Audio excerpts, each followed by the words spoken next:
Links!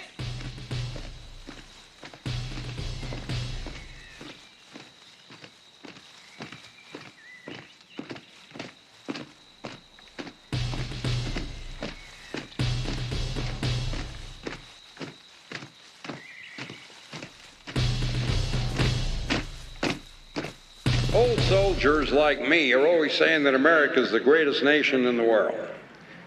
Well, my friends, I'll go one better than that. America is the greatest nation that ever existed under the sun.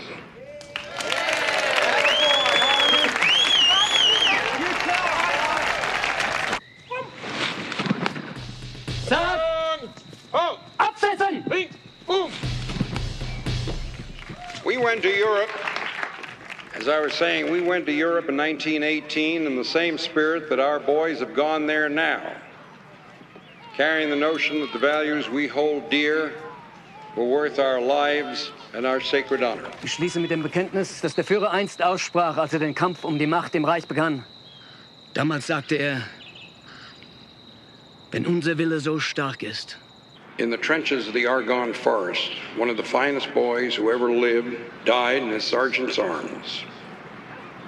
Sarge, he said to me, tell him Angie Medallia died for the Bill of Rights. Dass keine Not ihn mehr zu zwingen vermag. Dann wird unser Wille und unser deutscher Stahl auch die Not zerbrechen und besiegen. Tell him Angie Medallia died for the Pilgrim's Dream. Tell him Angie Medallia died for liberty.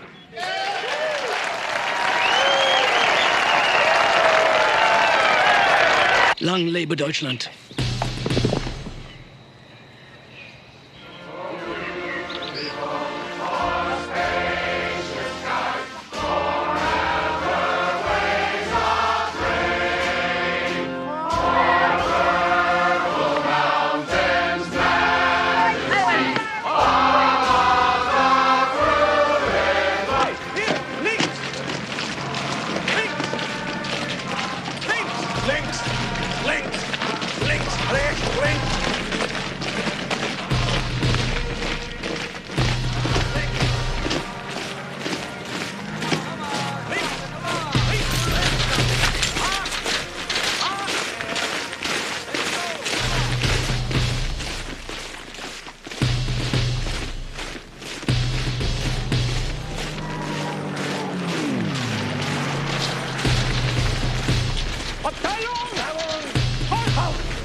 All right, that's 10 minutes in the yard. 10 minutes.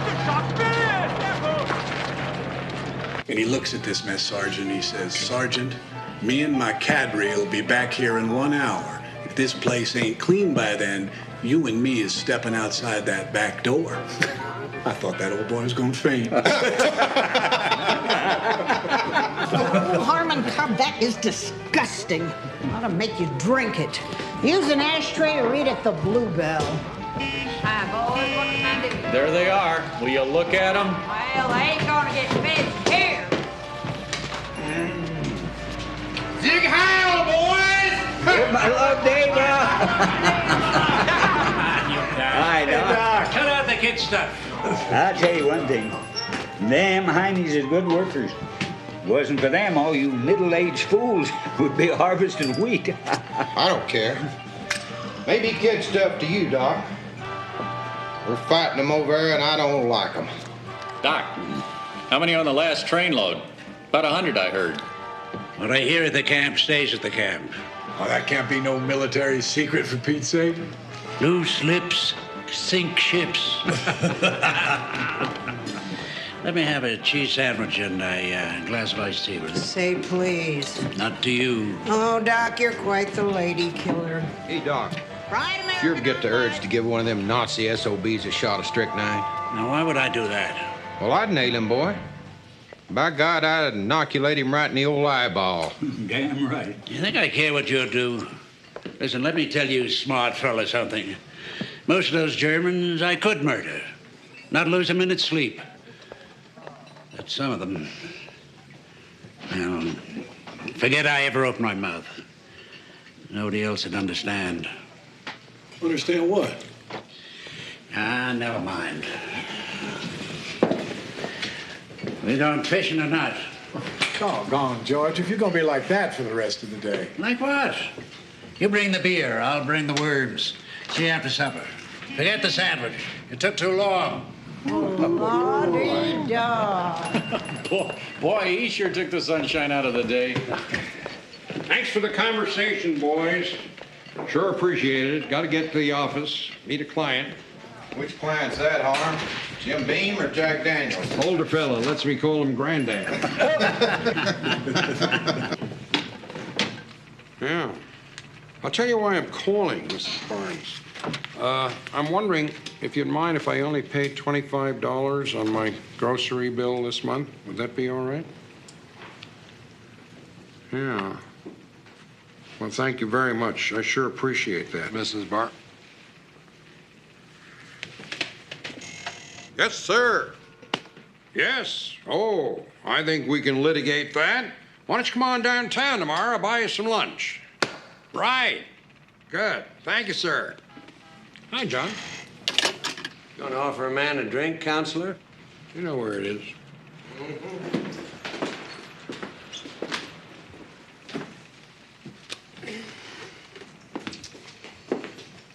Some of the ladies ought to talk to Miss Barnes about shaving that mustache of hers.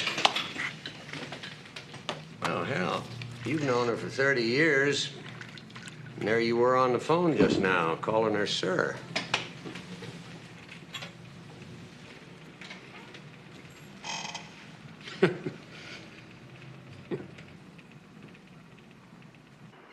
Where have you been?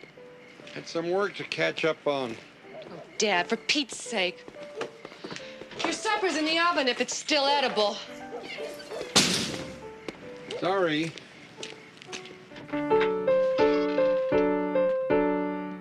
Hi, Grandpa. Hi, Cookie.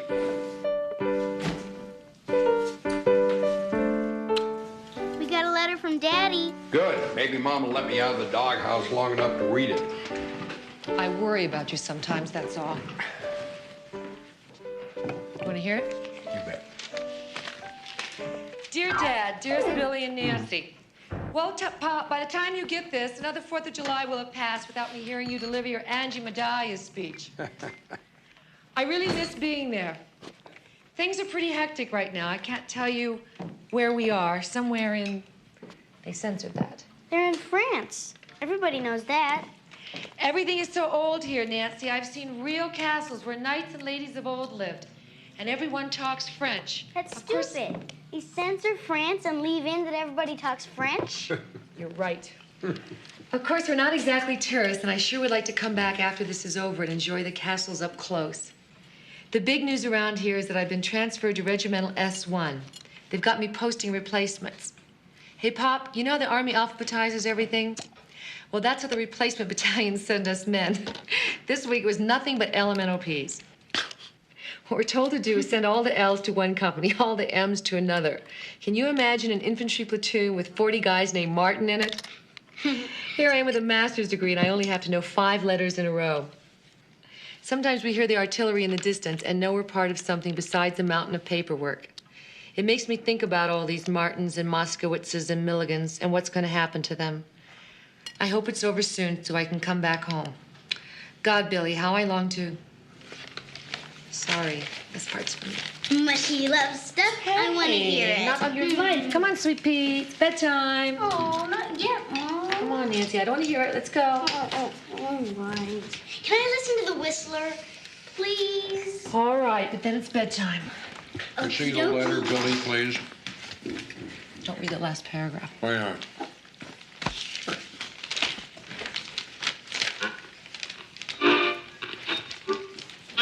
Sorry, I was cross. I had it coming. I am a whistler, and I know many things, for I walk by night. I know many strange tales hidden in the hearts of men and women who have stepped into the shadows. Yes, I know the nameless terrors of which they dare not speak. No!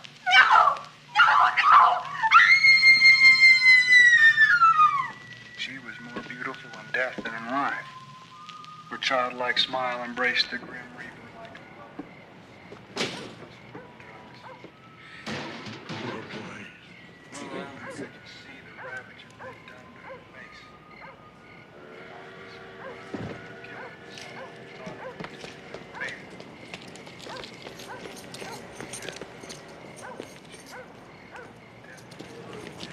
Doc! Never see it.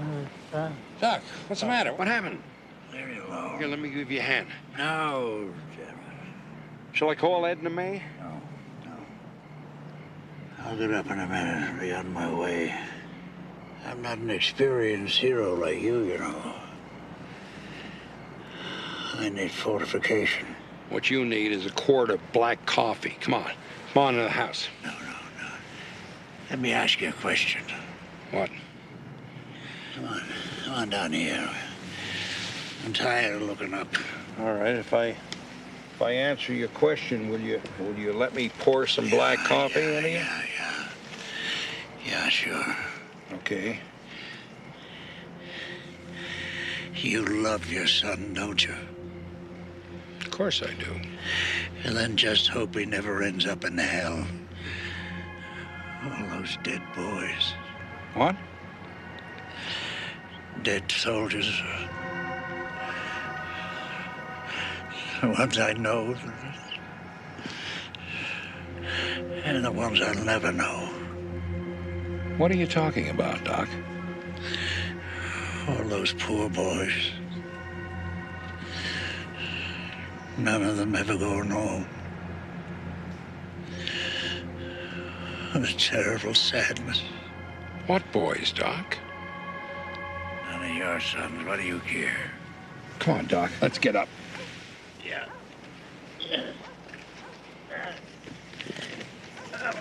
Good night.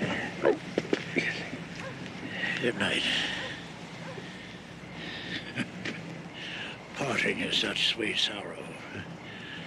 And I shall say good night till it be morrow. I didn't make that up, you know. William Shakespeare. Mr. Shakespeare to you. I call him Sparky. Careful, Doc. Doc, be careful.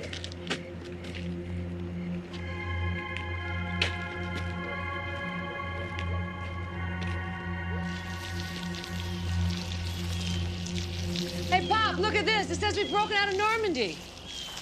You think this means the war could be over soon? I hope so. Hey, Billy, you got a cup of coffee to go for a man on a run? I think we can manage. Morning, John. Damn this thing. Still can't get over it. I was with Edna Mae Hansen all morning. Kind of a crowd over there. Looks like you haven't heard. Heard what? Doc Hansen. He's dead.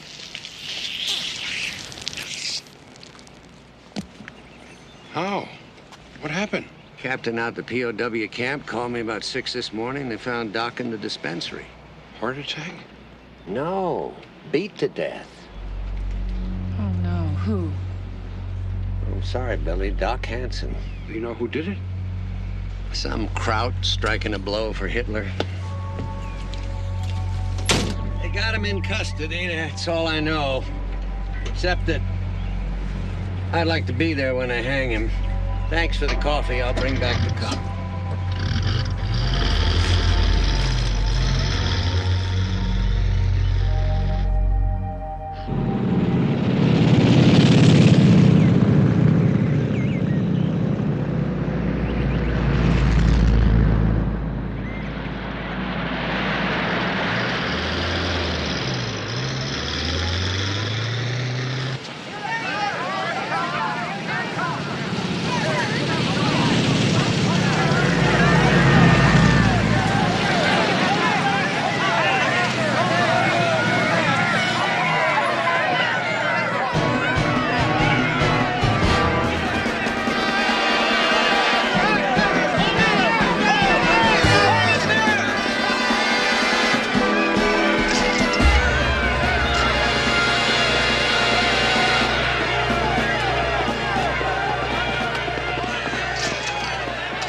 They tossed Charlie Canfield out of his chambers and moved in a U.S. District Court judge.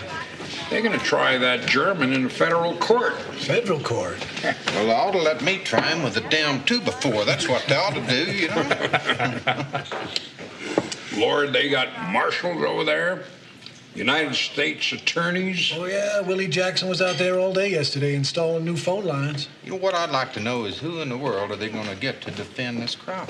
Charlie says Clarence Darrow. Clarence Darrow? Was he kidding? Either that, or he hasn't heard that old Clarence has been dead for 6 years. Mr. Cobb? Sorry to bother you, sir. I'm a U.S. Marshal. Could you come with me, please? Are you kidding?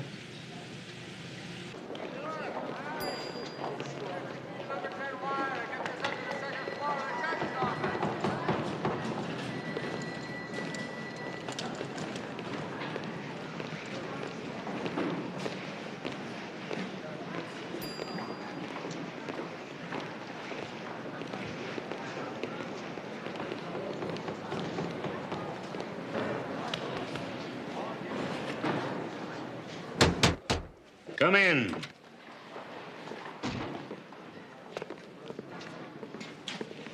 Mr. Cobb? I'm Stoddard Bell. That's B-E-L-L. Bell, how do you do? Yes, sir. That's just fine, thank you. Yes, sir. I'm sure from all the gossip, you already know there's going to be a U.S. District Court held here. What we're going to do is try a German prisoner of war for the murder of Dr. George Hansen. This is Mr. Domchek. Mr. Cobb? He works for the Attorney General in Washington, D.C. He'll prosecute. Judge, I need to go set up my office. Is that all right? Yeah, go right ahead, Mr. Domchek. Thank you. Good luck. Good man. Reminds me of myself when I was young. Give Mr. Cobb your chair, son. Yes. Sit down. Sit down.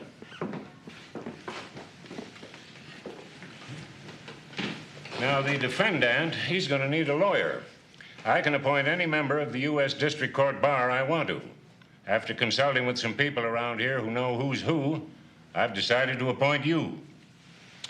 We have a touchy situation here, Mr. Cobb. There's 3 American airmen, POWs, who are in the custody of Nazi civil authorities.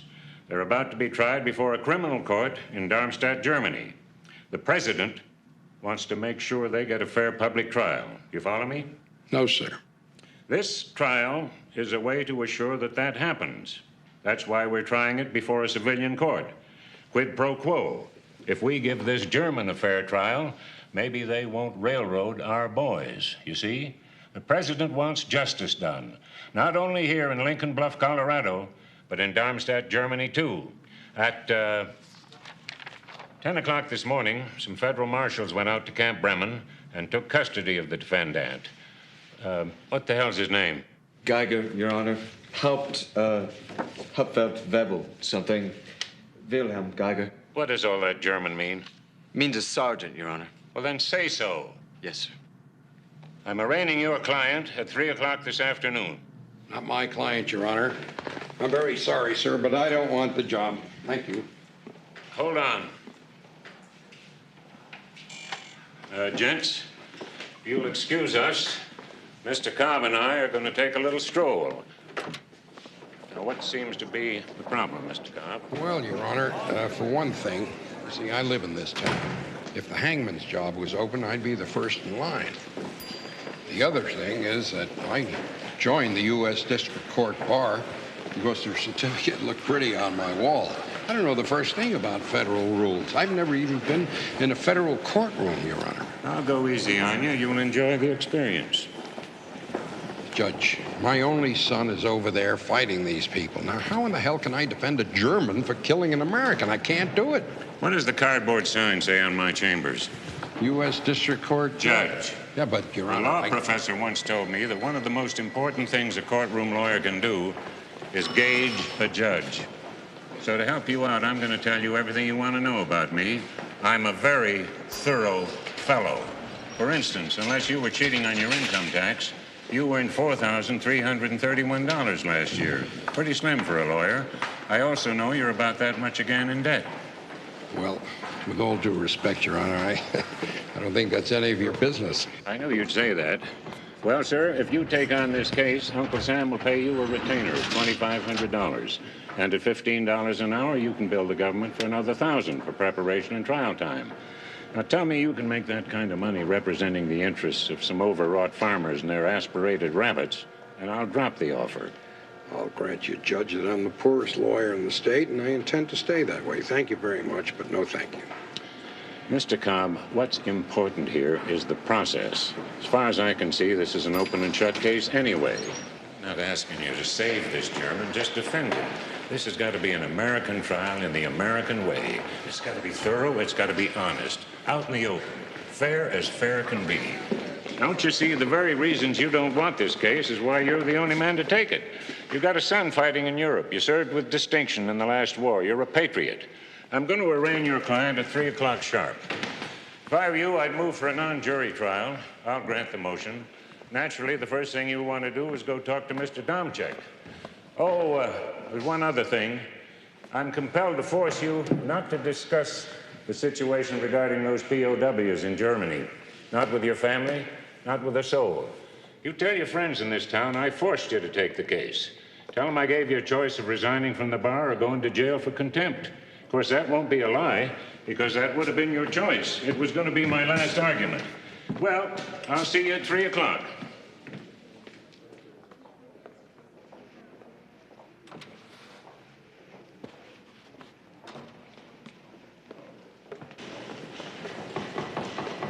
Mr. Cobb, put these files in that corner office against the wall. You planning to settle down in our little town, sir? Well, they've given me everything except a home-baked pie. Hey, Mr. Cobb, can you come over here for a minute? I just want to show you what I've got. Now, the county coroner, he's going to testify that the victim was beaten to death with a baseball bat. Sentry, victim arrives drunk. Sergeant of the guard, he finds the body. Commanding officer, he finds your client's iron cross in the victim's hand. He makes the arrest, and then he finds the murder weapon in your client's possession. Army CID expert identifies the victim's hair and blood on the bat. And this is my favorite. German sergeant, he's going to testify that your client wanted to kill Americans for Hitler. Now, here's what you've got. Somewhere. Statement from your client saying that he was asleep at the time of the murder, doesn't know anything about it. And I'll tell you, he's a real doozy, Mr. Cobb. This guy, he could have posed for Uncle Adolf Wants You poster. I think this is a change of pace for you, isn't it? I'll manage. Well, anyhow, in these cartons, there's some studies, classified studies of POW camps, and I can have them sent over to your office if you want. You have an office, right? Yes, sir, I do. Okay. So, where'd you go to law school? Oh, I didn't. Excuse me? I read for the law. What, like Abe Lincoln by candlelight? Yes. I also split rails and wrestled. And I'll bet I can tell where you went to school. Harvard. Harvard, yeah. It cost a bundle, but it taught me a lot. What it's going to teach you is free. I'll see you in court, counselor. Goodbye, Mr. Domchek. Domchek. Right.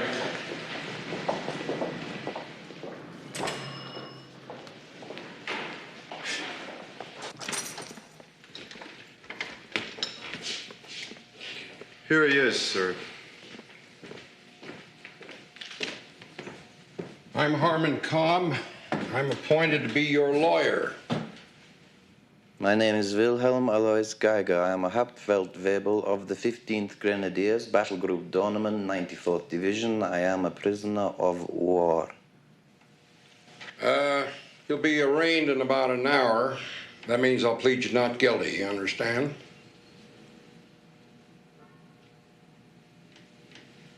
It's going to be a short defense. My name is Wilhelm Alois Geiger. I am a Hauptfeldwebel of the 15th Grenadiers, Battle Group Dornemann, 94th Division. I am a prisoner of war.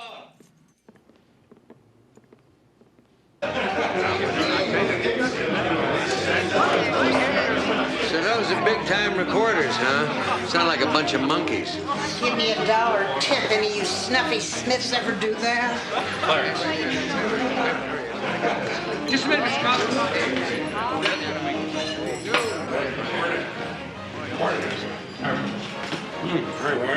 Morning, Harm. Ginny, cup of coffee, please. Thanks. Harm? Jenny, how much do I owe you? 75 cents. Ginny, some English muffins, please. How about some German strudel? See you boys later. What's going on? Sprechen Sie Deutsch? What's that supposed to mean? Well, Don Bogart says he thinks you're a secret Bund member.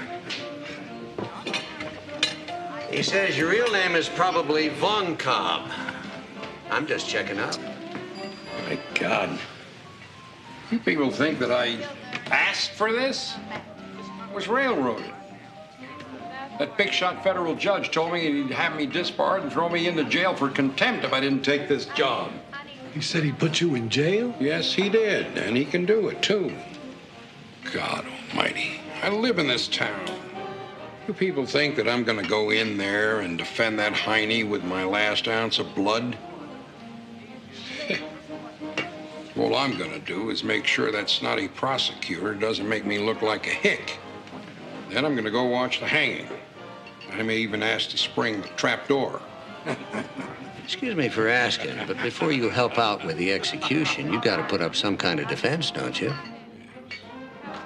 So what do you got in mind? I don't know. Character witnesses. Character witnesses like who? I don't know. Joseph Goebbels, Hermann Goring, Heinrich Himmler. My star witness is going to be Adolf Hitler.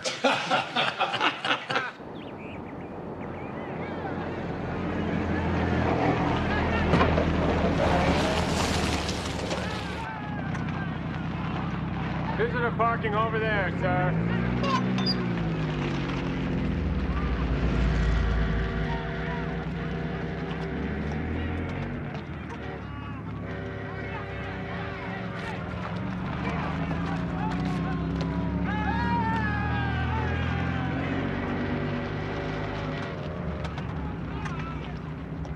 Major Lilly, Sergeant Geiger's lawyers out here.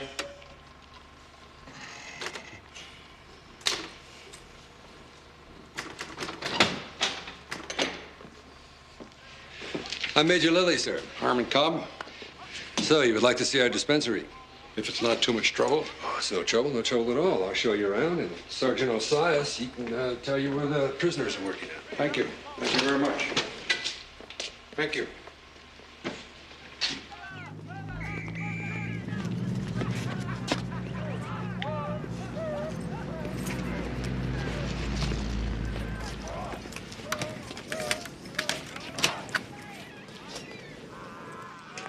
Just so I know how we stand here, sir. Are you defending Geiger by choice? What difference does that make? After you. Let me be clear on where I stand, Mr. Cobb. The fact is, Hansen shouldn't have been out here in the middle of the night. So while I'm sorry that he got killed, I really can't take responsibility for his death. Was this Doc Hansen's office? Yes, it is, sir. Okay, if I go in? Go right ahead. I think you should also know that this has been a model camp for 2 years. I have a good understanding with my prisoners. But Geiger's been a troublemaker from the moment he got here. Did you know that he even has the Iron Cross for being a good Nazi? So when they hang him, I'm going to celebrate. Good. I'll bring the beer.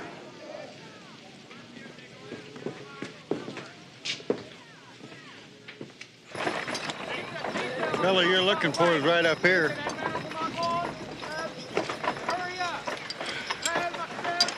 Hines. Yeah? Come and see out there. Fellow here wants to sprechen with you. Hi. You speak English? Nine. Well, he speaks English. Hines, come up out of there. Don't take all day about it. I'm told you served with Sergeant Geiger, is that right? No, sir, I do not know this man. Your name is Private Heinz Maria Flug? What do you want, sir? I'm Geiger's lawyer. Yes, Schule, kommt her. Der Anwalt von Geiger. Was will denn der Anwalt hier? Du, weißt du, warum der Anwalt hier ist? Frag ihn mal, wie es in Geiger geht. Now, here's what I wanted to know. You see, there's going to be a trial for Geiger. You understand that, a trial? I need 2 men to testify. Talk about Geiger, say nice things about Geiger. Do you comprehend? Are we being ordered to do this? Look, I'm supposed to be on Geiger's side. Herr Anwalt, we will talk in the trial if we are ordered to. And we go back to work, sir.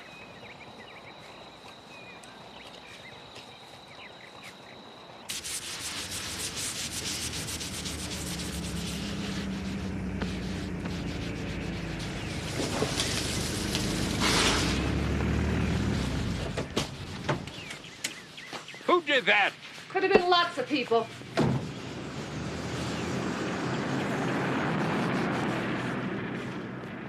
Dad, it's all right. No, it's not all right. You're not gonna like that either.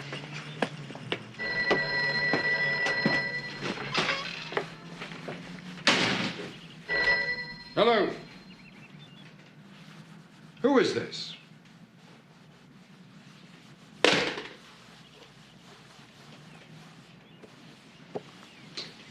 Where's Nancy? Upstairs, nursing a cut lip. She had a fight with Violet Sleed. Nancy! You tell Violet Sleed to go to hell! Rise and shine, Adolf. Out here.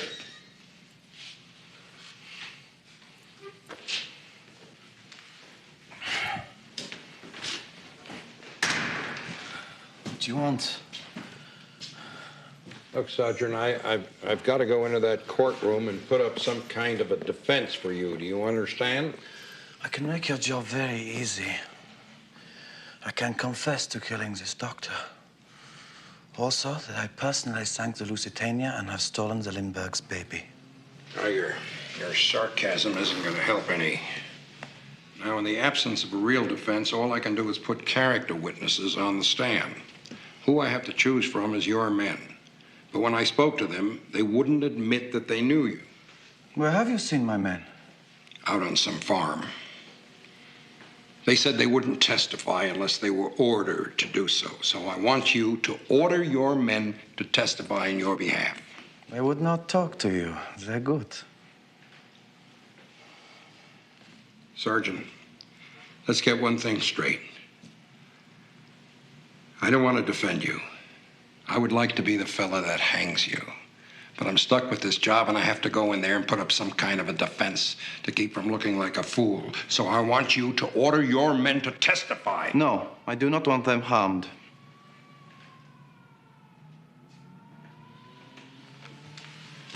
Oh, my God. Nothing is going to happen to them, for crying out loud. This is the United States of America. Not in Camp Bremen. Do you want a defense? Then what about the truth? Shall I tell you about the murder of Ernst Schmidt? Shall I tell you about the Lago Gestapo in Camp Bremen? No. You want only vengeance. So I will not tell my men to testify. For Wilhelm Geiger, you need no defense. You need a defense only for yourself.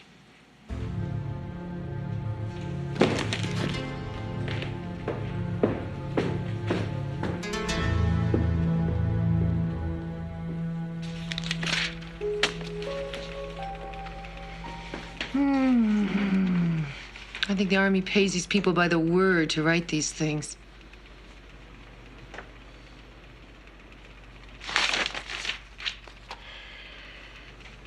I'm going to look like a fool in there.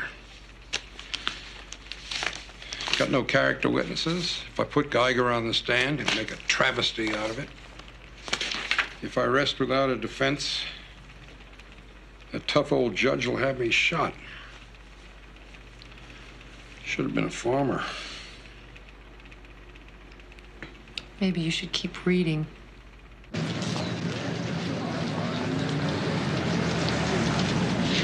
There he is.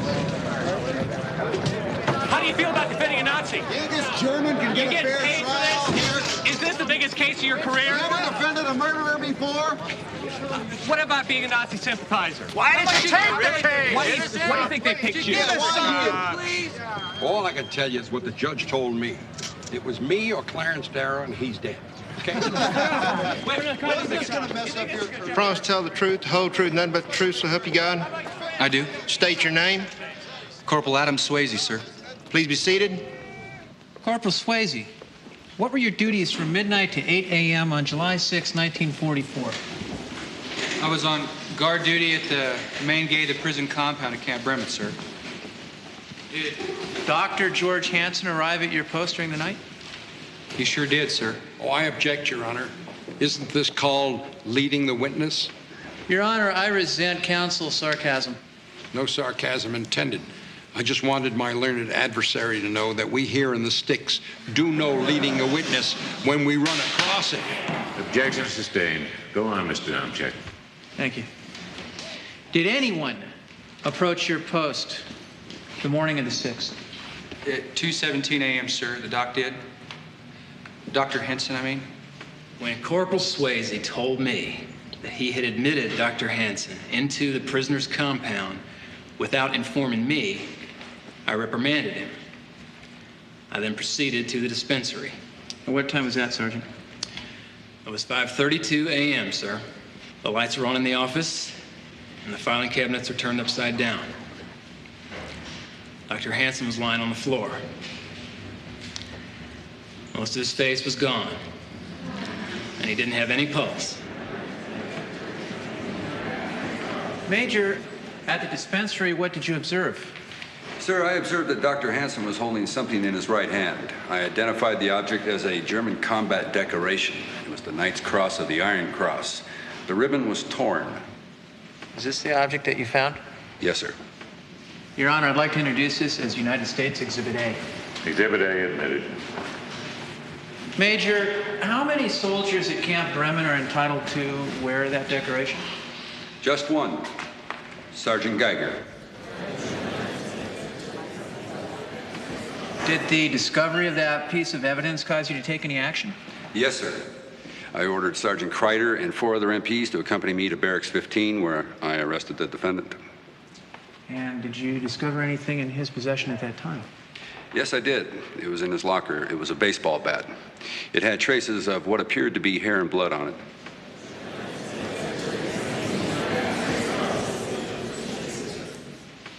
Your Honor, I'd like to introduce Exhibit B, the baseball bat. Exhibit B admitted. Your witness, Mr. Cobb? No questions. Hi, kids. Grandpa. Better. Hi, Grandpa. Do you want me to heat up your stew for you? Sure, Cookie.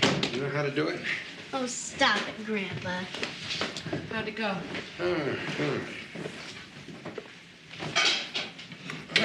We got a letter from Harry. Oh, wonderful. Read it, read it. Great. What does he say? Wait till you hear. Dearest Billy, also Nancy and Pop. A couple of your letters caught up with me today. It's terrible about old Doc Hansen. He was a great old guy. I hope the Army hangs the blankety blank who did it. What did they censor? Nothing. I censored it. Okay, is everybody sitting down? I made Sergeant. Hooray! Yeah. So I'll thank you all to treat me with more respect from now on. There'll also be a welcome addition to the old allocation check. Hooray. I'll have new duties I can't tell you about yet. Don't worry, it's another staff job. Maybe even one where I get to use my brain a little.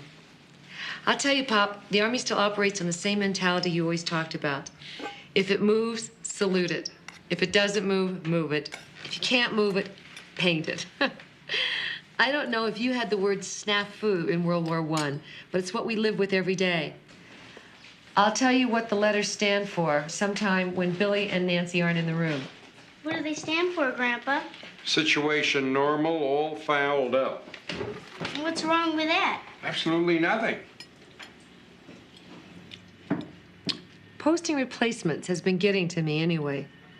I keep looking for the names of kids from Lincoln Bluff, but so far nobody I know. Thank God. I'm sorry if I seem down in the dumps. I keep telling myself how much I have to be happy and proud about, especially when I think the rest is just for me.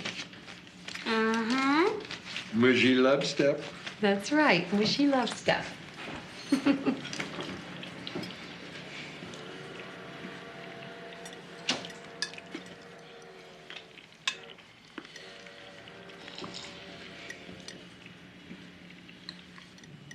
So, how'd it go today? Okay. I think I did okay with dump check. I managed to get his goat a few times. It's nice, huh? Good.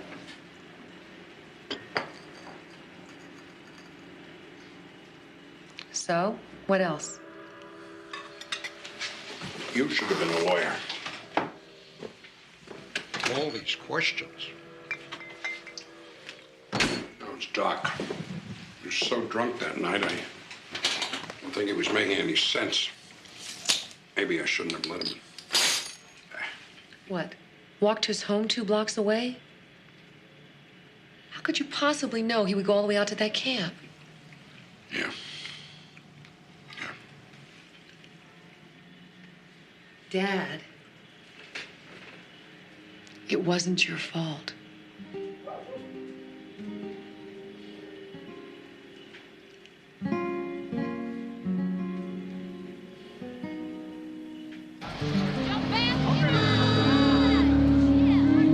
The left temporal bone of the skull was crushed, multiple fragments of which were embedded in the victim's cerebral cortex.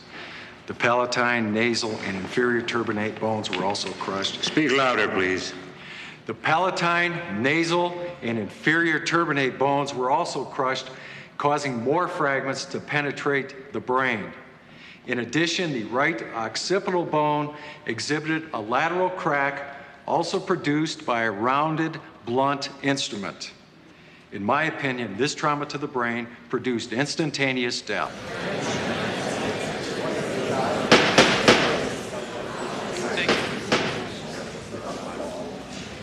You're a witness, Mr. Kopp. No question. You can step down.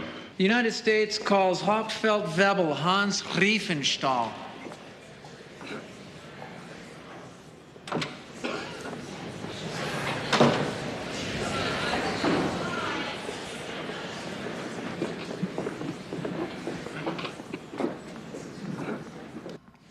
As ranking non-commissioned officer at Camp Bremen, did you have any conversations with the defendant?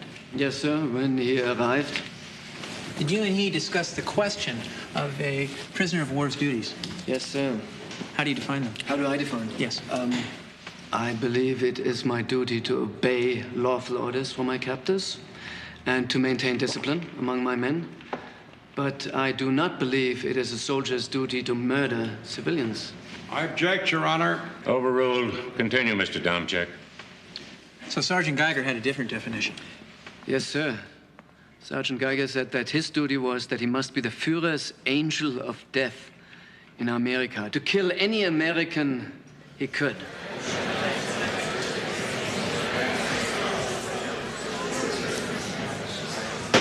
Sergeant Riefenstahl, would you define a Nazi as one who is a member of the National Socialist Party? Yes, sir. To the best of your knowledge, is Sergeant Geiger a member of the National Socialist Party? He has told me he is, yes, sir. Are you? Am I, sir? No, sir, I'm only a soldier. Your Honor, the United States rests. Mr. Cobb, the defense can proceed in the morning. We're adjourned.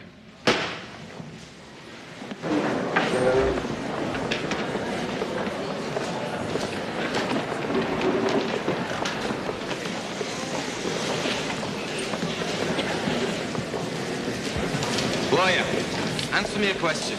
What? What is the year? What is the year? Yeah, you think it is 1944, don't you? But you are wrong.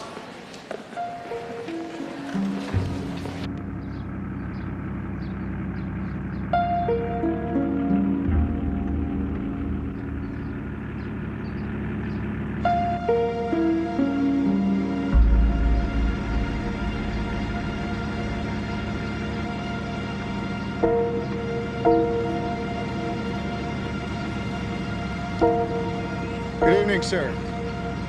Nobody seems to be at home. Are you Mr. Harmon J. Cobb? Yes? I'm Second Lieutenant Jack Morton of the Adjutant General's office at Fort Dawson.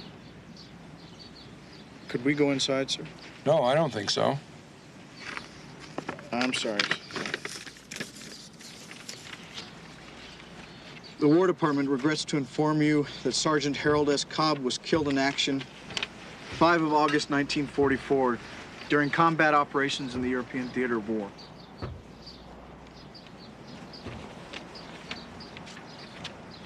Sir, would it be easier if I waited inside with you and told Mrs. Cobb myself?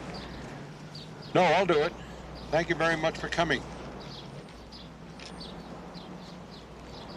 Thank you, sir.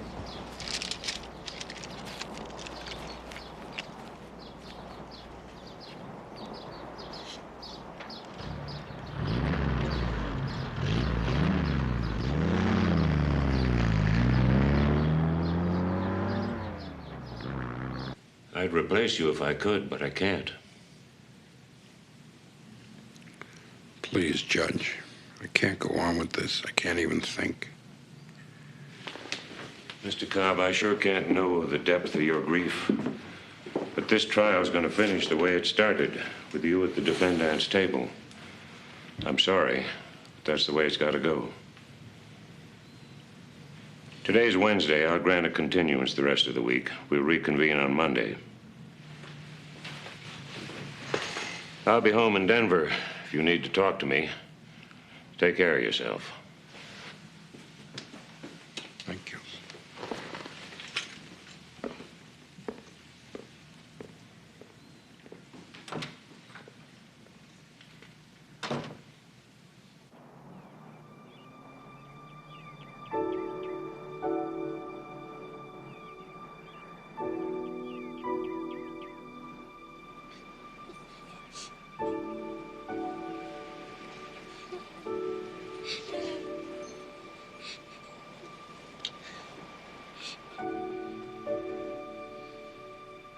Yes.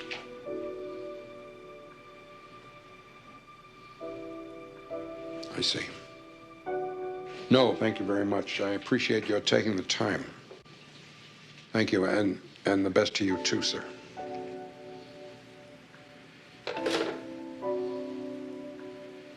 Tell me, Dad.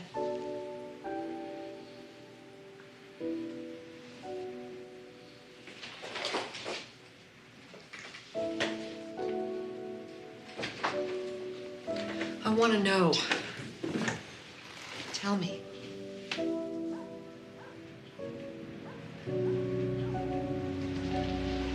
The unit was at mail call. They took one artillery round.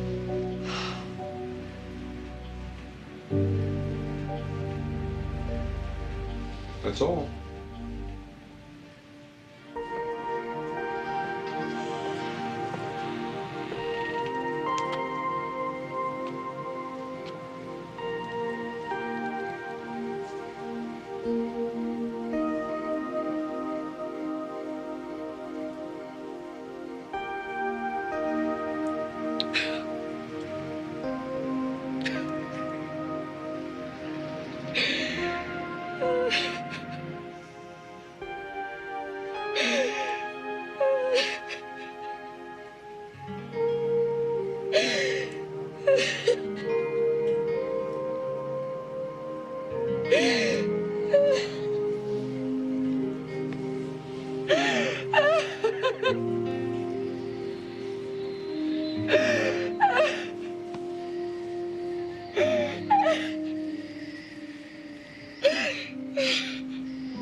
Grandpa?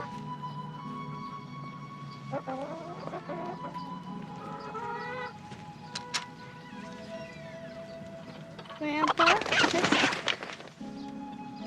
let's go fishing. Please? Mom says it'll be good for you. Go away, Nancy. Leave me alone. Please don't be mad at me. I'm sad too.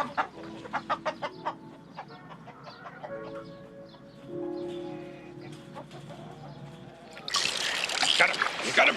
Jeez Louise! It's a whopper! That's it. Use the reel. Use the reel. Let him run. Let him run. Rod tip up. Up, up. Good, good. Come on, fish. That's it. You've got him. Come on, fish. Reel him, Squirt. Reel him. A little more. More. More. There he is. All right. Bring him over here. Hold him. I'll bring him up. Grandpa, he's beautiful. Look at all the colors. He's red and blue and silver. Can we keep him? Please. I want to show Mom. Well, it's your fish, Squirt, but if you keep him, he'll die, and all those colors will fade away. Nobody will ever know he looked like this. Hold my rod. Maybe he won't change. He will. Why? They always do. Rainbow trouts' colors is just something you gotta see, but not keep. Then let's let him go. We can remember what he looked like. Everything about him.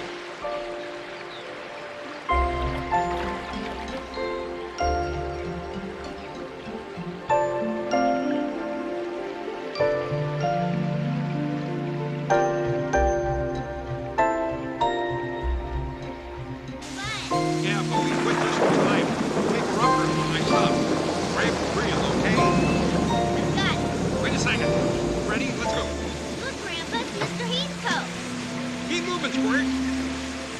Don't you like the rain, Grandpa? Of course, I love it. Now, come on. Grandpa, did you ever catch a fish that big? Never. Clarence, what's going on? Oh, I was just driving around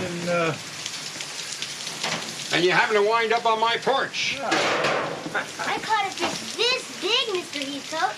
How big? This big. You do that just like your grandpa. Still the biggest fish ever caught in that river. Mom, we're home. Wait till I tell you what happened.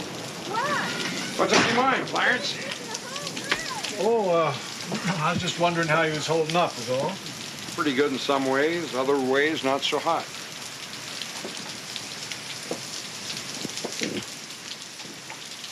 Would you like to come in for a cup of coffee, a sandwich, or something? No. Harmon, I was wondering, what's going to happen when that trial reconvenes? I guess I'm gonna go back to the courtroom and take my seat. I don't suppose there's ever been any question about that German fella being guilty as sin. Of course, you got to do your very best for him, no matter what, that being what you might call the American way, you know. Feller's innocent until he's proven guilty, no matter what he done. You giving me a civics lecture, Clarence? No. Heck no. I was just wondering what you'd do if you'd had any kind of case, that's all. Well, so far I haven't had that problem, but if I did, I suppose I'd put up a defense. In which case, I probably would have to move to another town. Is that about it, Clarence? Yeah, sure. Well, I'll see you later, hon. Sure you don't want to come in for a cup of coffee till it blows over?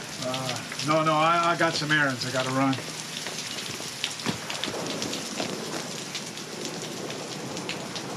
What time is it? 3 a.m. Does John Wallace know it's 3 a.m.? He says it's important.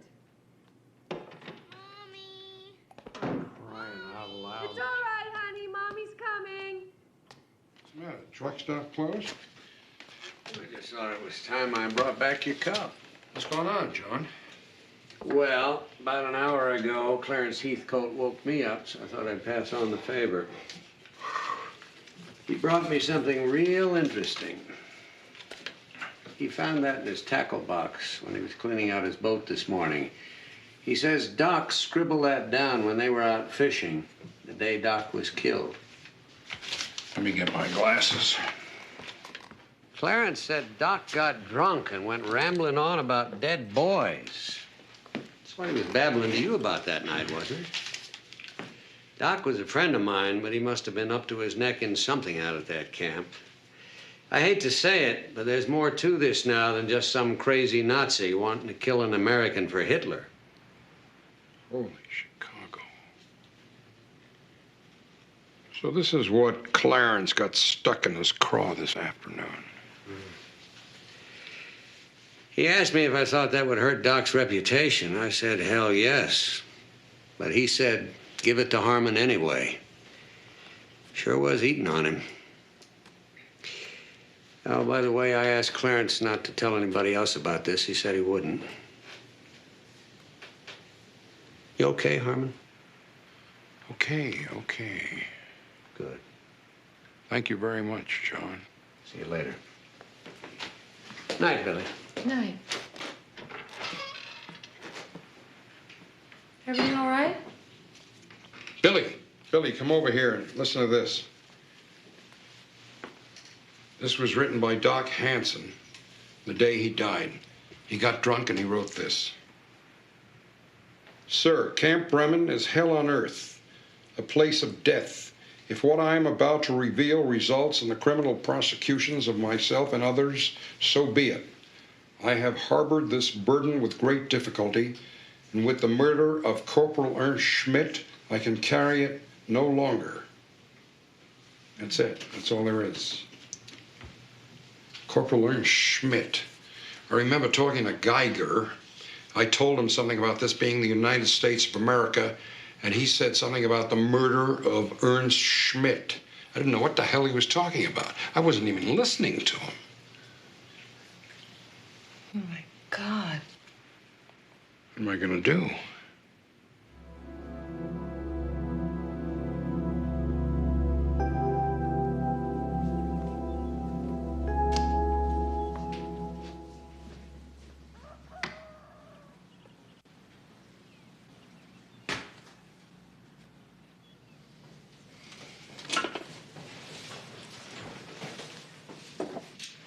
You haven't been back to bed yet, have you?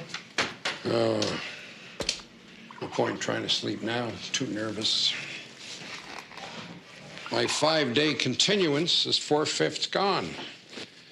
I've got a little better than 24 hours to prepare a case, and I don't even know what it's about yet. I was going to wait till a decent hour, but the hell with it. Time to stir up the hornets. Major Lilly. Morning. Major, it's Harmon Cobb. I'm not calling too early, am I? At 6 a.m. on Sunday? You see, I'm stuck between a rock and a hard place here, trying not to look like a fool in court. I've run across a name, and I was hoping you might be able to shed some light on who this fellow might be. What's the name? Corporal Ernst Schmidt. Corporal Ernst Schmidt. Major, hello? You still there? Can I ask in what context you ran across that name? Oh, I believe Doc Hansen mentioned it to me once. You did? A sick prisoner, was he? Hello, Major? Goodness me, I haven't stumbled on some military secret, have I? Private Schmidt was a new prisoner. He died of natural causes less than a week after he got here. Natural causes. Oh. Did Dr. Hansen treat him? I suppose he must have. Well, then I guess there'd be some medical files on him. You don't suppose I could take a look at those, do you? Sorry. If this is in connection with the trial, you'll have to get a subpoena. A subpoena? Oh, no, it's not that important. I'm sorry I bothered you. Thank you very much. Goodbye.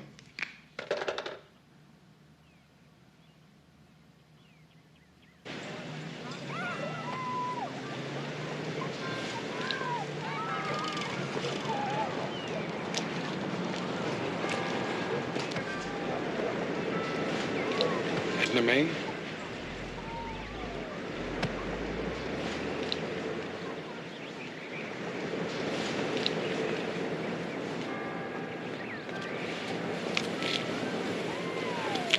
Hello, Ed and May. How you feeling? Harmon. I was just over your house. Your daughter says that you might be here. I'm sorry to disturb you, Edna May, but I was wondering if George ever talked to you about a prisoner of war named Ernst Schmidt. Ernst Schmidt? Oh, I don't think so. Why? Well, something was wrong out there at the camp. Something was bothering George a whole lot. What? What was wrong? I don't know. That's my problem. You see, and it's complicated things. What are you talking about? Well, it could be that my client is innocent. Your client? You talk like you want to help him go free. Well, I only said that it could be. See, George was real disturbed about something that night outside my house. Disturbed? He was scared to death. Why? Ask your client why. I guess people who write about you, you really aren't much of a lawyer. Your German threatened George. What? And he pushed him down. When? The day he was murdered. My God, did he report this to anybody?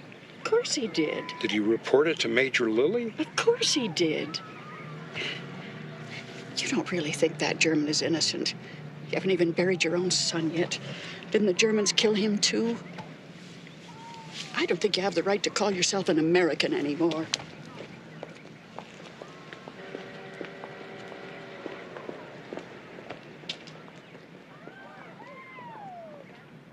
The other day you tried to tell me about Ernst Schmidt. I wasn't interested. Now I am. Who was he? Was he murdered? Yes. You still interested? Come on out here. Why did you attack Doc Hansen the day he was murdered? I was wondering when that would be used against me. The prosecution rested without bringing it up, so for the moment it's just between you and me. So you are my advocate? Well, I suppose that's what a lawyer is. Did you kill Doc Hansen? No. Well, what about Ernst Schmidt? Did his murder have anything to do with Dr. Hansen? Do you know what is the Lager Gestapo? No. Do you know what is the Heilige Geist, the Holy Ghost? No. If you are going to hate Nazis, you should learn that is who has killed Ernst Schmidt. They have visited him in the night and taken his life. Before, in court, I asked you what year it was. Now I will tell you. In Berlin, it is 1944, but in Camp Bremen, 1941. Did you know that North Africa has been recaptured by Rommel? Stalingrad has become Hitlergrad, and many of the great American cities have been destroyed. That's crazy. Yeah, crazy. My men and I are the first prisoners to be brought here in over a year. We have seen what Germany has come to. These old prisoners, these Afrika Panzer soldiers, for them the war is a dream. They believe these things and they like being Nazis still. We have thought for us when we are captured the war is over, but where are we? Back in Nazi Germany. How can that be? Because Nazis can run a camp very, very well. Major Lilly needs the Lager Gestapo. Why? He cannot provide fear, and they do. The Lager Gestapo needs Major Lilly. He gives them power. It is a circle. And do you know who is the head of our Lager Gestapo? Sergeant Riefenstahl. This man who says, I am a Nazi, and he is not. He and his men are the Holy Ghost who visit you in the night if you speak against Hitler. Ernst Schmidt has made a joke, only a joke, about fat Hermann Göring. When we go to bed at night, he is there. In the morning, he is gone. I demand to see Major Lilly. I ask him, where is Ernst Schmidt? He tells me, Schmidt has died in the hospital of natural causes. The doctor has written this in the records. I go to see this doctor. I ask him, why does he write this lie? I'm very angry. I put my hands on him, and I can hurt him, but no. I stop. The doctor is calling Major Lilly on the telephone to punish me. It would be easy for me to kill this old man, but I went away. And I wake up in the morning when Major Lilly is telling me I am a murderer. Did you see Ernst Schmidt have this rendezvous with the Holy Ghost? No. Did you see the body? No. Well, Schmidt was in camp less than a week. How the hell do you know he didn't die of natural causes? I have 15 years in German army. I know. Did Doc Hansen talk to Major Lilly in your presence? Yes. I'm not ashamed to be a soldier. I have killed men, yes, Americans. But they were soldiers, and it was my duty. These things I have done. But I did not murder Dr. Hansen.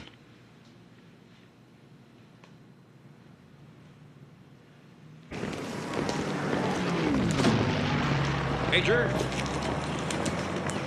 Major Lilly? I'm busy, Mr. Cobb. So am I, Major. I'll make it fast. I would like your permission, sir, to see the report on the assault that took place the afternoon of July 6th. What are you talking about? Well, I understand that Sergeant Geiger threatened Dr. Hansen and then shoved him down. How can you give any credence to what that Nazi says? That's disgusting. Well, that may be right, sir, but do you know anything about a letter that Dr. Hansen wrote right before he died concerning the camp? No, I don't. And I don't have any more time for this nonsense. All right, John, what do we have? Well, let's see. You got this Kraut prisoner who's dead. Doc's letter hints at foul play. Geiger says there was foul play, but he can't prove it. And you got this little shoving match between Geiger and Doc. Edna May says it happened. Geiger admits it. And they both say that Doc told Major Lilly about it. So how come Lilly didn't arrest Geiger? That's very interesting. What's real interesting is that Domchek didn't bring it out. He must not know about it. Will you two pipe down in there? I'm trying to concentrate. Oh, sorry. You can get up, honey. My legs have gone to sleep. Is that Nancy in there? Well, I sure wasn't talking to Harmon. Nancy, what time is it? I know. You know what I did right after supper? What? I called Violet Sleet and told her to go to hell. Don't tell Mom. Okay, Squirt. Good night. Night. Good night. Good night, honey. Thanks for the help. Good night, Mom. Good night, darling. Dad, John, come in here. Come here, look at this. There's a report here on causes of death in German POW camps over the last year. Now look, the numbers are random all through here, like this camp in Texas. 2 deaths from work accidents, 1 from battle wounds, 2 from homicide. Look, they're all like this, see? Except Camp Bremen. 8 deaths from natural causes and nothing else. Wow. Holy Chicago. Billy, you're a gem. And there's one other thing. Look at this. All these other camps have lots of escapes, or at least attempted escapes. At Camp Bremen, there isn't a single one. Hell, it's such a nice place, nobody wants to leave. I would love to get a look at those medical records on the deaths by natural causes. Judge Bell pulled back into town tonight. Get yourself a subpoena and hop on out there. Heck, I'll drive you, even if you are the town pariah. Good evening, sir. May I help you? Oh, it's okay. Mr. Cobb, you're just in time for coffee. No, thanks, Your Honor. I was going to call you in the morning, see how you're holding up. I'm surviving, sir. Good, good. Please sit down. We'll both be more comfortable. Thank you very much. I'm sorry to disturb you in the middle of a meal. I know it's very rude. I need a subpoena, sir. What for? Well, I need some medical records from Camp Bremen. What way would medical records be germane to your case? I've come across some new evidence. New evidence of what? New evidence that may cast some doubt on my client's guilt. Is that right? Yes, sir. See, I have part of a letter here that Doc Hansen wrote the day before he died. Leave it in your pocket. Sorry? Ask yourself a question. Would I have picked you for the defense if I'd wanted there to be the slightest doubt of the outcome of this trial? I don't know what you mean, sir. It's a charade, Mr. Cobb. Every actor in it has a part that's already written. You ain't the hero. That's Mr. Domchek's part. Who you are is the court jester. Now, here's how it comes out. Right after you make your closing argument tomorrow afternoon, I'm going to find Hauptfeldwebel Wilhelm Geiger guilty of murder. Then I'm going to sentence him to hang.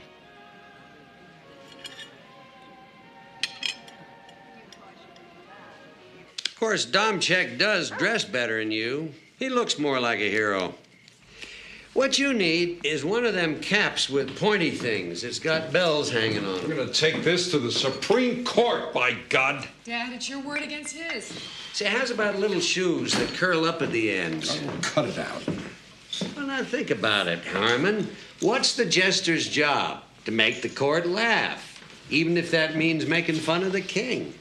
I don't know what the hell you're talking about. Jester's supposed to stir things up. If I was you, I'd put on my bells and start making some noise. What are you talking about? I mean, out at the camp, where they got all Doc's records.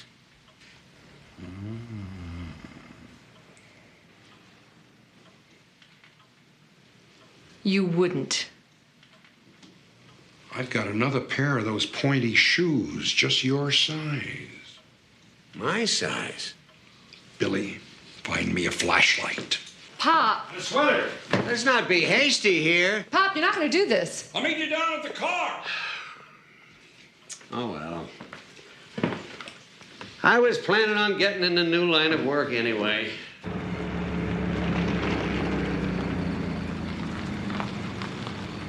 It's official business, son. We have to speak to Corporal Swayze immediately. Right over there, sir.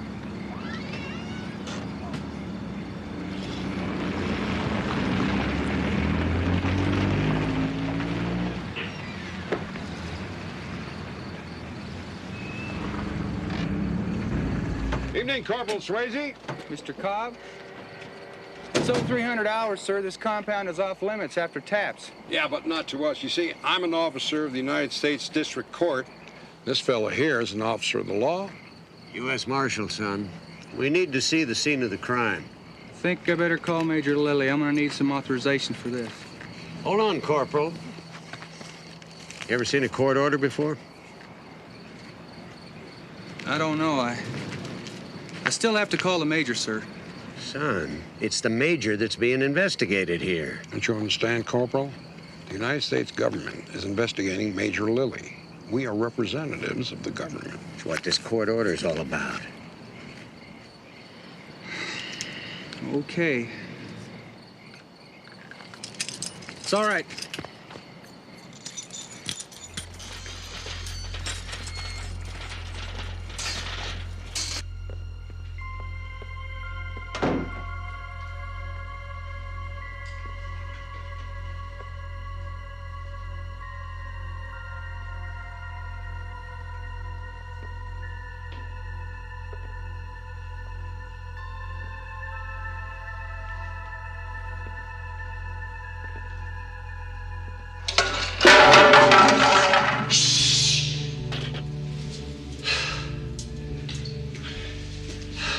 I'm new at this.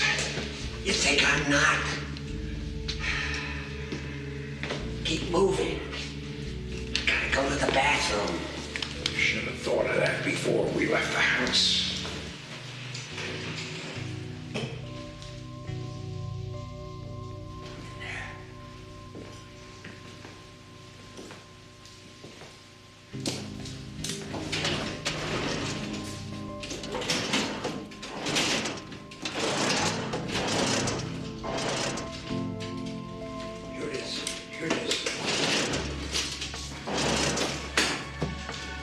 Natural causes. Natural causes. Natural causes. Just like Billy said.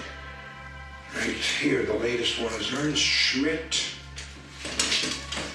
The earliest is March of 1943. That's a year ago. All signed by Doc Hansen. This give you any ideas? What? Shoot. Funeral director. Yeah. Now I'm gonna go to the bathroom, get this stuff put away. Hurry up, hurry up.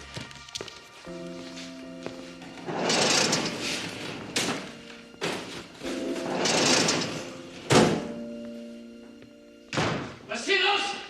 Halt! Wer bist du?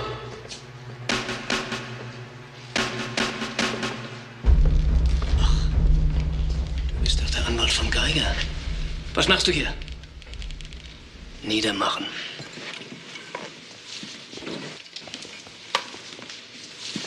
Stand in the back, Fritz! I'll blow a hole in your head! Get out of here! Schnell! Raus! Verziehen uns. Verflucht, die zwei wissen Bescheid. Wir müssen noch Flinte sprechen.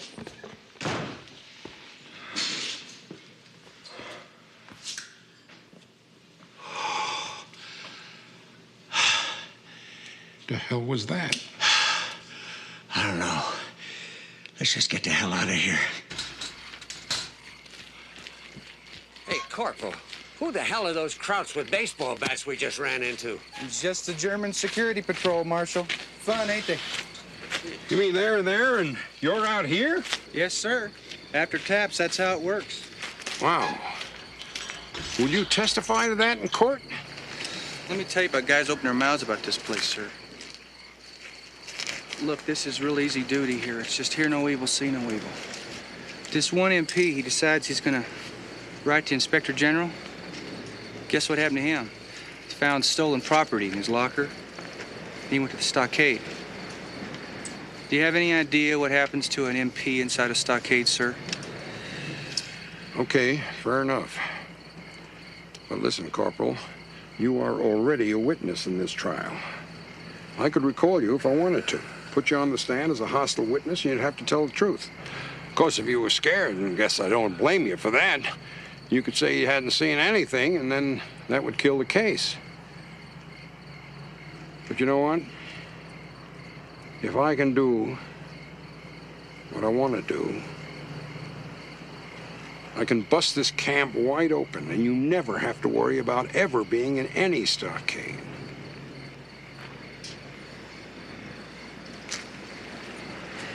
Can I think about this, sir?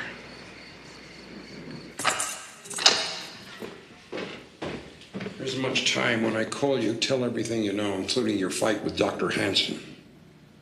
Is it not bad for me to tell that? Well, it can't get any worse than it is, can it? No. I'm sorry about your son dying. Thank you. You have a family at home? Yeah. My father. My mother were killed in Heilbronn. In the bombing. Sorry. I'll call you to the stand. You'll be second.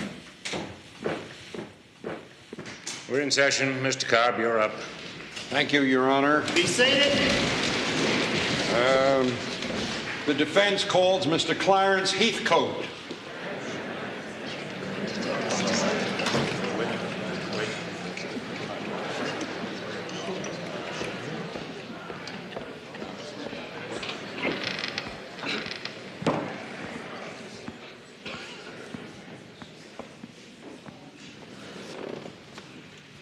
Raise your right hand.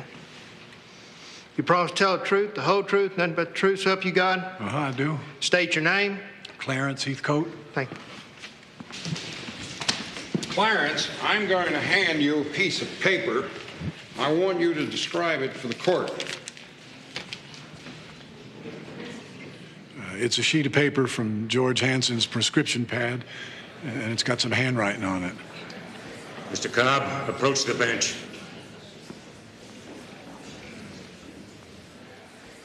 I want to see you in my chambers. Your Honor, I object to any ex parte conference. Then you better come too. We're in recess. All right. Just where do you think you're heading with this crap? Judge, you may think I'm incompetent and that this trial is settled. But whether you like it or not, there's been a conspiracy to conceal at least one murder of a prisoner at Camp Bremen, and I can prove it. What are you talking about? Are you crazy? No, I am not crazy. Both I have of you, shut evidence up. which... All right, I'm going to tell you why this trial's going to end the way I say it's going to end. You remember those American airmen I told you about getting tried in Darmstadt, Germany? Yes, sir. They're going to be sentenced to hang. There's no doubt about that. Well, the president doesn't want them hung, so we need one of theirs to hang. What if theirs isn't guilty of the crime he's accused of? Doesn't that matter? You think ours are guilty of crimes against the Reich? The idea is for nobody to hang. The president wants to trade our flyers for a bona fide Nazi hero. Now do you understand? That's why I'm giving Geiger the death sentence today, and nobody's going to stop me. What if there's no trade, Judge? And I guess it'll be an eye for an eye, won't it? Why didn't I know about this? Because you didn't need to. If you've got new evidence, I want to see it. I'll stipulate that you're an honorable fellow. Now, let's finish this damn trial. What do you have, Cobb? Did you hear what I said? Yeah, Judge. Judge, I came here to prosecute a murderer. I'm not going to help anybody hang an innocent man. I don't care what the reason is. I can make you care. Yeah, you probably could. Go ahead and put the letter into evidence. Dumb check. With all due respect, Your Honor, you try to suppress it. I'll move to put it into evidence. You deny my motion, I'll move for mistrial. All right. Suppose I admit the letter. Where are you going with it? I'm going to destroy Major Lilly, Your Honor. He's the one that's acting like a Nazi here. And if I can do that, I'm going to ask you to exhume some bodies. Is that right? Well, you better have it tied up in a very neat bundle, or I'll destroy you. It's all there. Or it will be, I hope. And let's get on with it. Let me tell you something. You two smart fellas may think one German life is worth 3 American lives. I don't. If our boys die, it ain't me who killed them.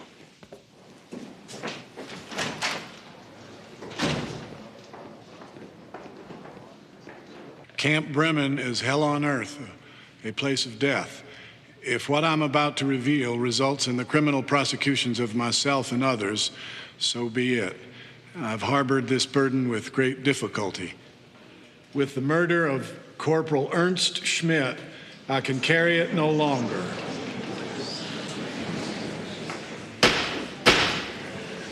Thank you, Clarence. Mr. Domchak? No questions. You may step down, thank you. Any further witnesses, Mr. Cobb? The defense calls Sergeant Wilhelm Geiger. So, after Schmidt's death, you went to Dr. Hansen? Yes. I told him I believe he is lying. I am sure Schmidt was beaten to death. Then what did Dr. Hansen say? He told me to get out. What did you do? I pushed him to the floor.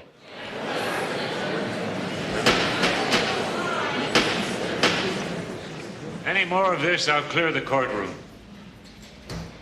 What happened then? Dr. Hansen took the telephone. He said, "This is the doctor. I want to speak to Major Lilly immediately." I said, "You are a liar, doctor." He said, "Major, there is a German in my office who has hit me. I want him arrested." So I go away. Were you arrested? No, sir.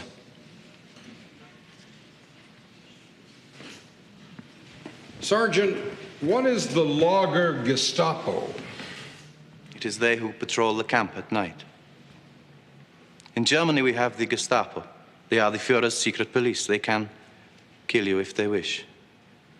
In Camp Bremen, they call themselves the Lager Gestapo. Sergeant Geiger, did you kill Dr. George Hansen? No, sir. Major, on the day before Dr. Hansen's death, the 5th of July, did you receive a telephone call from Dr. Hansen? No, sir, I did not. Really? He didn't call you to tell you there was a German in his office who had just knocked him down? Absolutely not. Tell me, sir, what kind of security do you have out there at night? Well, the compound is guarded by military police. Outside or inside? Well, there isn't any need for them inside the compound. The prisoners are locked into their barracks. So they're not free to wander around with baseball bats? Of course not. Tell me, sir, what is the procedure of disposing of a body of a prisoner who's just died?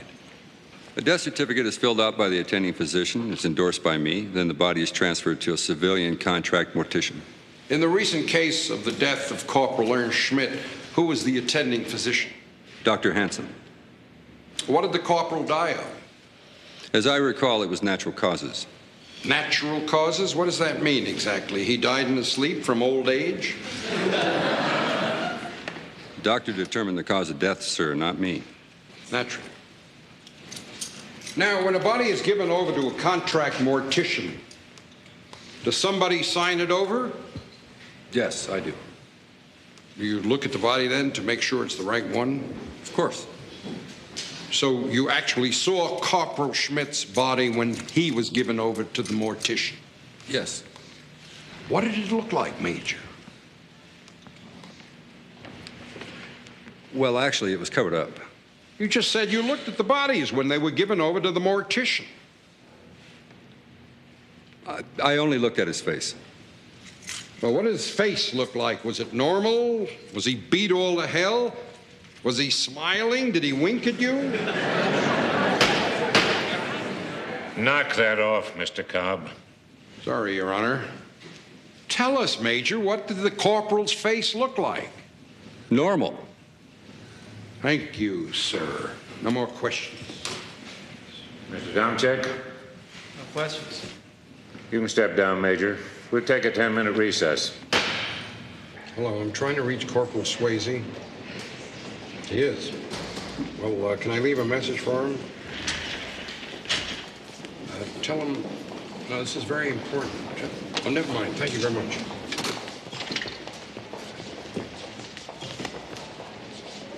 What are your duties, Corporal?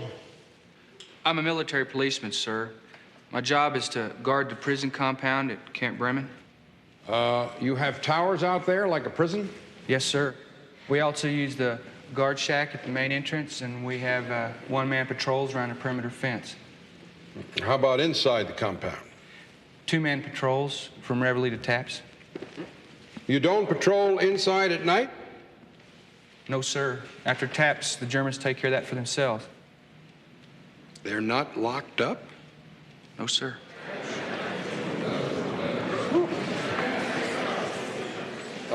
These German patrols, Corporal, are they armed?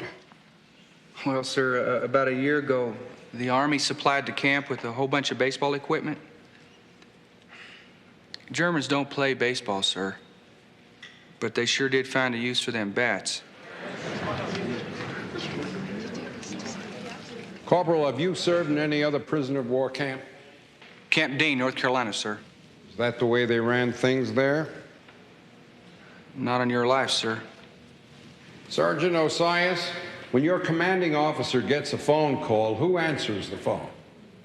I do. Now, on July the 5th, did you get a phone call from Dr. George Hansen asking to speak to Major Lilly? Yes, sir, I did.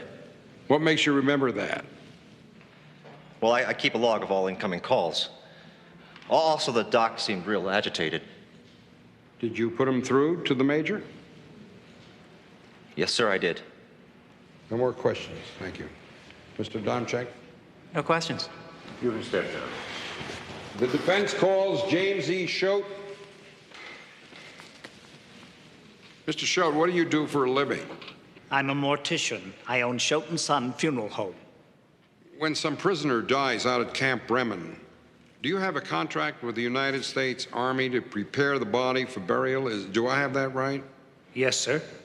Did you recently handle the body of Corporal Ernst Schmidt? I believe that's a military secret.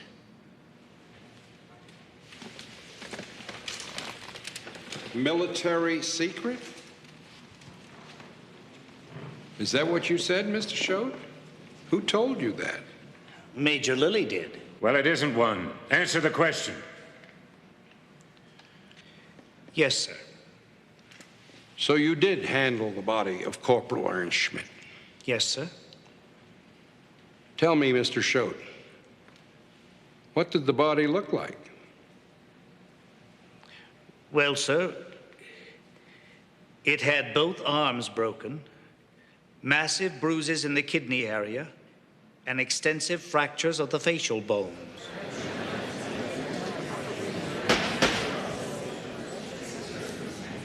Question. Tell me, Mr. Schote, what did the body look like? Answer: well, sir, it had both arms broken, massive bruises in the kidney area, and extensive fractures of the facial bones.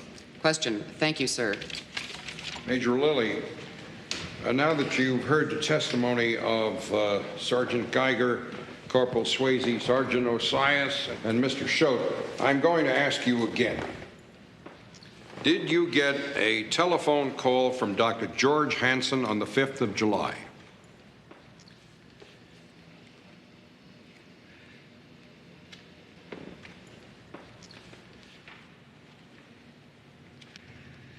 I ran the tightest POW camp in the Army. I deserve a medal for the job I did. Why should you give a damn about Germans killing each other?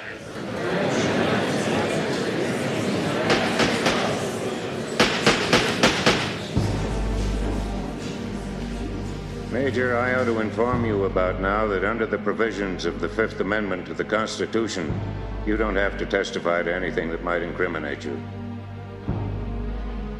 Then I won't answer any more questions. Bailiff, I want this witness held pending arraignment for perjury. Your Honor, I move that the body of Ernst Schmidt be exhumed. Motion granted. Court is adjourned. All rise.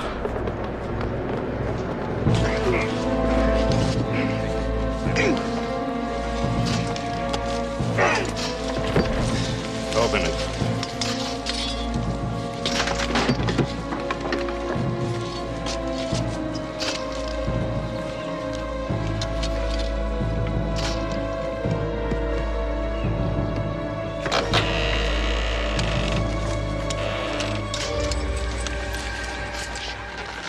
Sergeant, is that Ernst Schmidt? Yes, sir.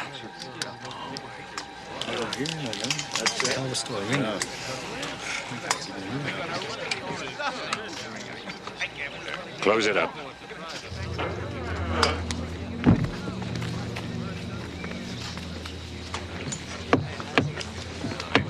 How many more of these are there? 7. Well, then we'll open them all up. Move for acquittal and I'll grant it. I guess this turned out all right. After I've convened a grand jury, I'll probably end up with a whole mess of condemned Germans for the president to trade. Of course, you gents understand, I'll be taking the credit for this whole thing. Mr. Cobb, I knew all along that you had what it takes, and I'm going to tell that to the Attorney General.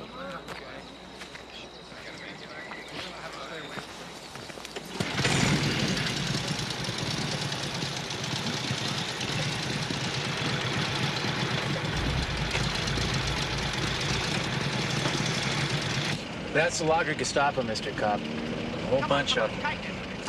They've been talking fast and furious the past few days. I think we finally figured out exactly what happened.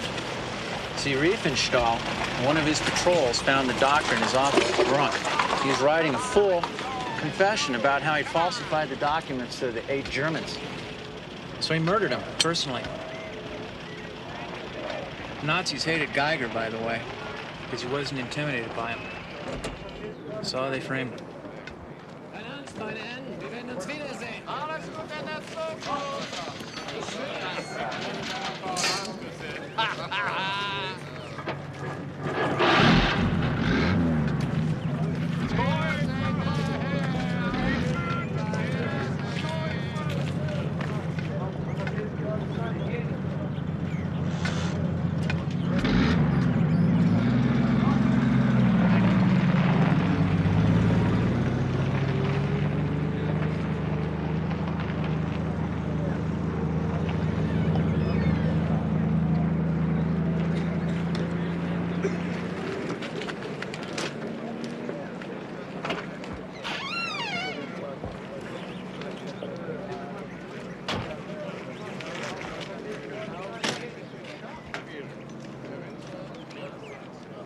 I want to say goodbye and good luck.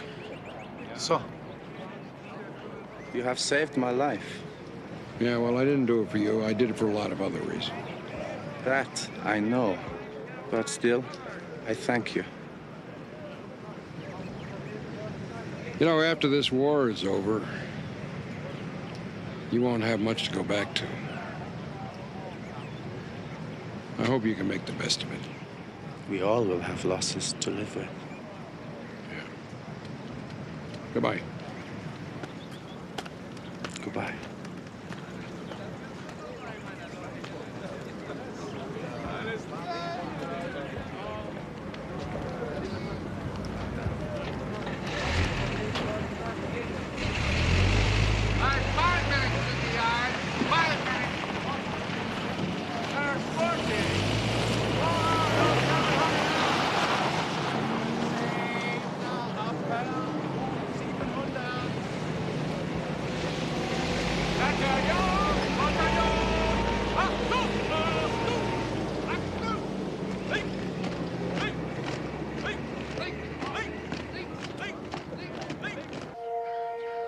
And though Harry lies in France, this stone marks his passing for all those who knew him and loved him.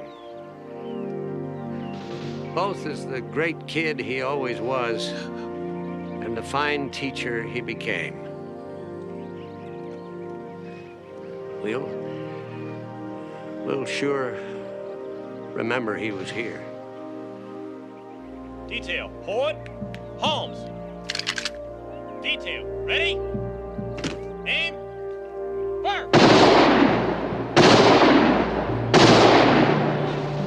Hold! Freeze in, hold! Lord is my shepherd, I shall not want. He maketh me lie down in green pastures. He leadeth me beside the still waters. He restoreth my soul. He leadeth me in the paths of righteousness for his name's sake.